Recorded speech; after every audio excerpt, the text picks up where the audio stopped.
Hello and welcome to ACT Reading for Owls. This is week number 9. Today we are going to start by switching it up a little bit. I'm going to give you big tip number 7. After that, we'll read the passage and answer the practice questions, and then I'll let you know what you got to do to get ready for next week.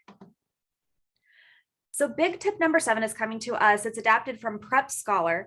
This tells you to predict the answer before reading the answer choices. Like we've discussed already, the ACT is designed to goad you into making mistakes by putting really similar answer choices next to each other. And we talked last week about what some of those distractors were like. So before reading the answer choices, coming up with your own answer can be a strategy that you can use. This is designed to counteract the trickiness of the answer choices. Take a moment, pause this screen, read through what this has to say, and consider applying it today as we're answering these practice questions. I'll give you a moment to pause now.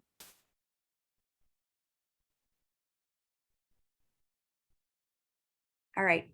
The big takeaway here is that the passage has to support your answer choice. Every correct answer is going to be justified by the passage. Every part of the correct answer will be right. Now we are going to read practice passage number 2. This is a social science passage, and it's actually a combination of 2 passages. First, we have Plastic, a Toxic Love Story, and second, we'll have American Plastic, a Cultural History. Here in a moment, as always, I'm going to screen share the passage and the questions, but if you want, you can find a PDF of the passage and questions using the link in the description box below. The practice exam link below does have 4 passages. We are only doing the second one today. We'll do the next 2 passages over the next 2 videos. I will survey the questions and read the passage out loud. If you want, you can fast forward the video when I start reading. If you would rather read it on your own, then we're going to answer the questions. I do recommend having scrap paper to write down your guesses on as well. And finally, as always, a note on timing. Remember that the time that we take to do this here together is going to be longer than what it would take you to do this on an actual ACT, because I'm going to be pausing, explaining items, going back and forth, and that obviously doesn't happen when you take a real ACT. So let's go ahead and switch over here to the passage. Before we read, as always, we're going to do a really brief overview of the questions so we know a few things to keep an eye out for as we're reading. Let's see. Number 11, in the context of passage A, the author uses the description of a fountain pen most nearly to. The main idea of the second paragraph is that plastics. According to passage A, a reason for designers' early interest in plastics was. It can reasonably be inferred from passage A that before the 1950s, plastics manufacturers had not yet figured out. In the context of passage B, the statement they had penetrated so far into the material fabric of everyday life, lines 82 to 83 most nearly refers to the way plastics came to be. In passage B, the primary purpose of the details about the polyethylene juice pitcher is to, interesting, I'm not entirely sure what that means. Look forward to learning. Passage B most nearly suggests that compared to toys made of traditional materials, toys made of plastic were often. And then to support their claims about the public's perception of plastics during the time periods discussed in the passage, both passages suggest that one bias the public held in the post-war years was that items made of plastic were. And finally, which of the following statements best compares the ways the authors of passage A and passage B use details about plastic toys on Christmas morning? Ooh, a little bit seasonal here. All right, let's get to reading. Designers were enthralled by the universe of possibility from plastics as earliest days. They loved the design freedom that synthetics offered and the spirit of modernity the materials embodied. To furniture designer Paul T. Frankel, a material like Bakelite, the world's first synthetic plastic, spoke in the vernacular of the 20th century, the language of invention, of synthesis, and he urged his fellow designers to use their full imaginative powers to explore the new materials' frank artificiality. As interpreted by Frankel and other designers working with Bakelite in the 30s and 40s, that was the language of streamlining, a lingo of curves and dashes and teardrop shapes that created a feeling of speed and motion in everyday objects. Streamline a fountain pen, and even that stolid item declared, we are hurtling toward the future here. There was another reason designers embraced plastics. From the mid-20th century on, modern design has been guided by an egalitarian gospel, a belief that good design needn't cost a lot of money, that even the most mundane items could be things of beauty. Get the most of the best to the most for the least was the way Ray and Charles Eames put it in their famous tongue-twisting credo. Plastics were the ideal medium for that mission, malleable, relatively inexpensive, and made for mass manufacture. Yet, as in any new relationship, there were risks. It was all too easy to exploit plastics' power of mimicry to produce the kinds of imitations, pseudo-wood, cabinets, and faux leather recliners that contributed to the growing reputation of plastic as an inferior material. Plastics' adaptability and glibness undermined their capacity to achieve dignity as legitimate materials worthy of being taken seriously, one critic wrote. This impression was exacerbated by people's unfortunate experiences with plastics in the immediate post-war years. There were plastic plates that melted in hot water, plastic toys that cracked on Christmas morning. Ooh, I remember reading about Christmas in the questions. We'll keep that in mind. Plastic raincoats that grew clammy and fell apart in the rain. Polymer technology improved during the 1950s as manufacturers figured out how to make better plastics and, even more important, how to match the right polymer with the right application. But the damage to plastics' reputation had been done. And I remember there's a question also about what people think about plastics, so we'll have to keep that in mind. Moving on now to passage B. Worrying about the image of plastic made sense in 1945 when unfamiliar new materials confronted wary consumers. By the mid-1950s, however, no one was ignorant of plastic because it surrounded everyone. Sidney Gross, who joined Modern Plastics in 1952 and became editor in 1968, recalled that he had agitated a lot over the years to get SPI, the Trade Association for the Plastics Industry, to quit trying to convince people that plastic is not bad. It was a waste of money because plastic's image, good or bad, did not really matter. Sorry, something popped up. There we go. The key to plastic success, as he saw it, was always selling the manufacturer. Once plastic products filled the stores, people had no choice but to consume what they were offered. Most of the time, Gross maintained, after the industry had solved post-war quality problems, plastic objects did work better. Things made of plastic were better designed and lasted longer. People intuitively recognized the fact, even if they retained an intellectual notion that plastic was bad or shoddy. In short, nothing succeeded like success. And there again is what people might think about plastic. Often plastic did offer a significant improvement on whatever it replaced.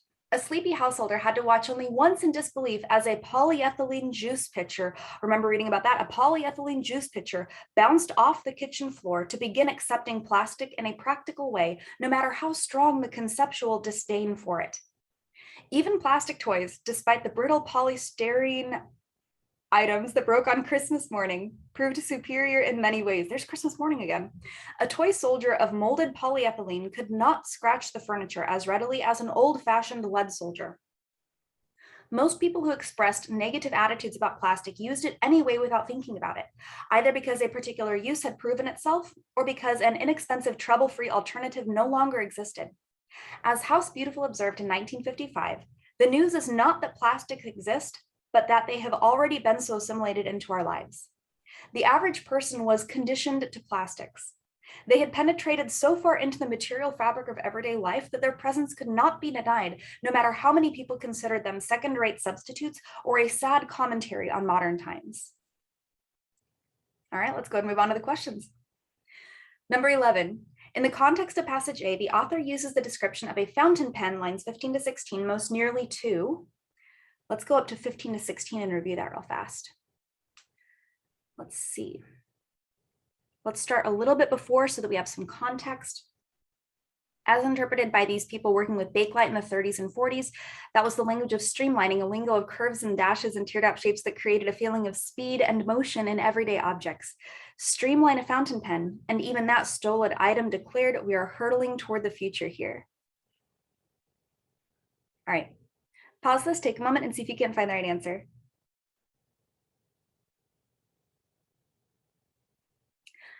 The correct answer for number 11 is C, to illustrate how even everyday items could be designed to appear modern. Here we have it talking up here about the different ways that you can reshape and remake even ordinary, average, everyday things and make them look better, hurtling toward the future here. Appear modern.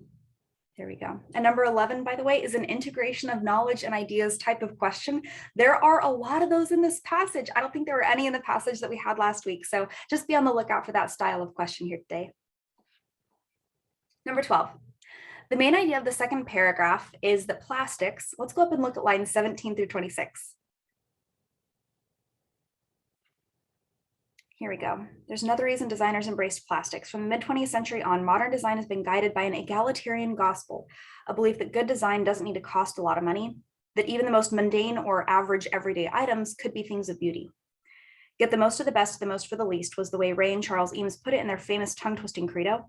Plastics were the ideal medium for that mission, malleable, meaning that you can reshape them, relatively inexpensive, and made from mass manufacture. All right, pause this, take a moment, and see if you can find the right answer.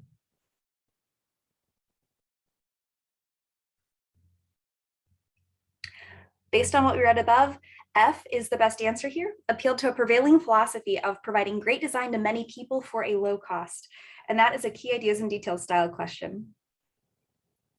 Number 13, according to passage A, one reason for designers' early interest in plastics was that, take a moment, pause this, and see if you can't find the right answer. You might need to scroll back up and review passage A if necessary.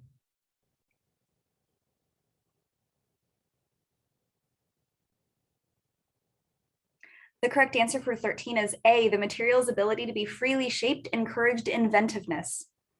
And I think that's right up at the beginning here. Yeah, the synthetic plastic spoke in the vernacular of the 20th century, the language of invention, synthesis, and he urged his fellow designers to use their full imaginative powers to explore the new materials as frank artificiality. Basically, there's a whole world of creative possibilities opened up when you rely on plastics, when you use plastics. And that is a key ideas and details question. Number 14, it can reasonably be inferred from passage A that before the 1950s, plastics manufacturers had not yet figured out. Pause this, take a moment, and see if you can find the right answer.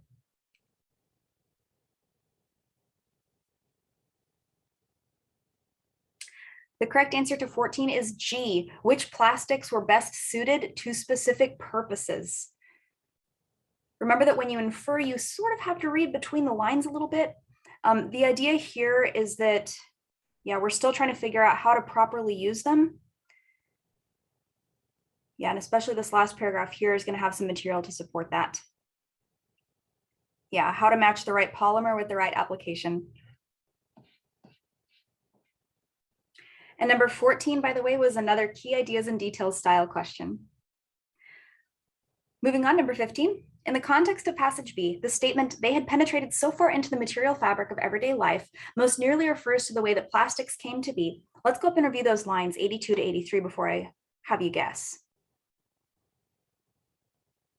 Okay. Remember, we're going to start reading just a little bit before that. Let's see. Most people express negative attitudes about plastic, used it anyway without thinking about it, either because a particular use had proven itself or because an inexpensive, trouble-free alternative no longer existed. As House Beautiful observed, the news is not that plastics exist, but that they've already been so assimilated into our lives. The average person was conditioned to plastics, meaning that they're using it without really thinking about the fact that they're using it. They'd penetrated so far into the material fabric of everyday life that their presence could not be denied, no matter how many people consider them second-rate substitutes or a sad commentary on modern times. So basically, people are using plastics without really realizing it, perhaps. Okay, take a moment, pause this, and see if you can't find the right answer to 15.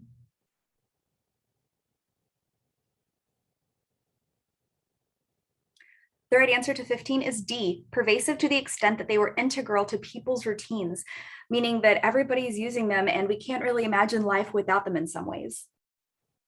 And that, by the way, is a craft and structure question. Number 16, in passage B, the primary purpose of the details about the polyethylene juice pitcher 66 to 70 is to, I remember reading about that. And we even noted at the time, we were like, oh, I remember reading about that. Here we go. Okay, a sleepy householder had to watch only once in disbelief as a polyethylene juice pitcher bounced off the kitchen floor to begin accepting plastic in a practical way, no matter how strong the conceptual disdain for it.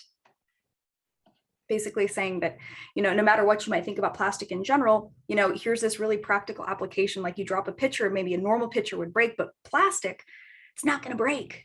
That's going to be super useful for you. All right, pause this and see if you can't find the right answer.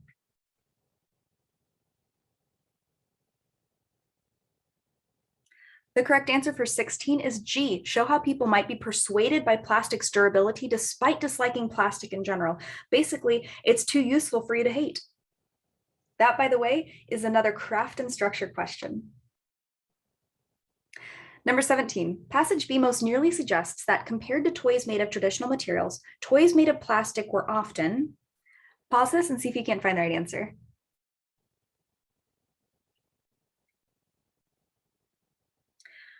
The correct answer to 17 is C, less durable, but also less destructive. I remember reading about a toy soldier up here that was made out of plastic, and so it's not going to scratch the furniture. There we go. Would not scratch the furniture as readily as an old-fashioned lead soldier. There it is, talking about toys. Number 17, by the way, was a key ideas and details question. All right, then we move on to 18 through 20. These, by the way, are all integration of knowledge and ideas questions. And they also ask you to compare both passages or to take things from each of these and answer questions. So number 18, to support their claims about the public's perception of plastics during the time periods discussed in the passages, both passage authors, pause this and see if you can't find the right answer.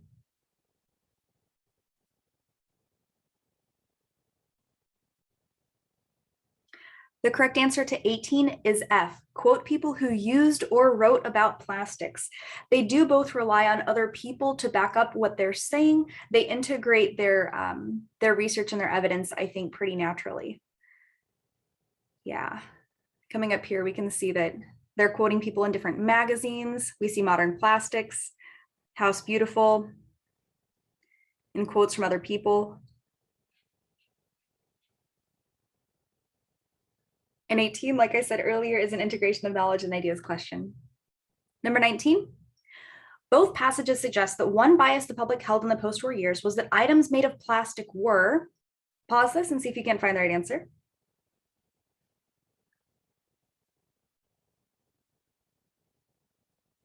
The right answer for 19 is D, inferior substitutes. Remember reading up above in each passage about how people, maybe there's disdain for plastic, dislike for it, and over time people will get over that in a sense. So number 19 then is D, and that of course is an integration of knowledge and ideas question. And finally, on to the very last one, number 20, which of the following statements best compares the ways the authors of each passage use details about plastic toys on Christmas morning? Pause this and see if you can't find the right answer.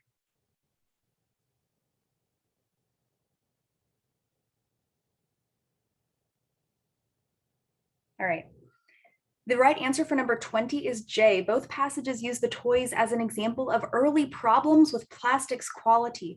Remember reading up above in each passage about how toys on Christmas morning would crack. Yeah, plastic toys that cracked on Christmas morning. We see that right here. And then over on this side, even plastic toys, despite the brittle polystyrene items that broke on Christmas morning, proved superior in many ways. So number 20 then was J, and that of course is an integration of knowledge and ideas style question. And that's it. Here are the answers, just in case you missed one. If you need to, you can pause the screen and review.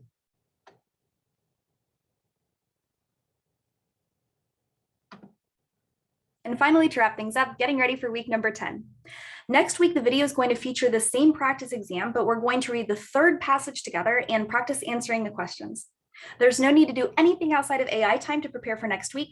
You're going to continue to learn tips, tricks, and strategies for excelling on the reading portion of the ACT. Hopefully you're finding yourself improving already, right? If you've been following this since the beginning, here you are, next week, week number 10, ideally you're already seeing a few improvements in just your ability to read the passage and then to accurately find the right answer. So thank you so much for joining us and have a great day.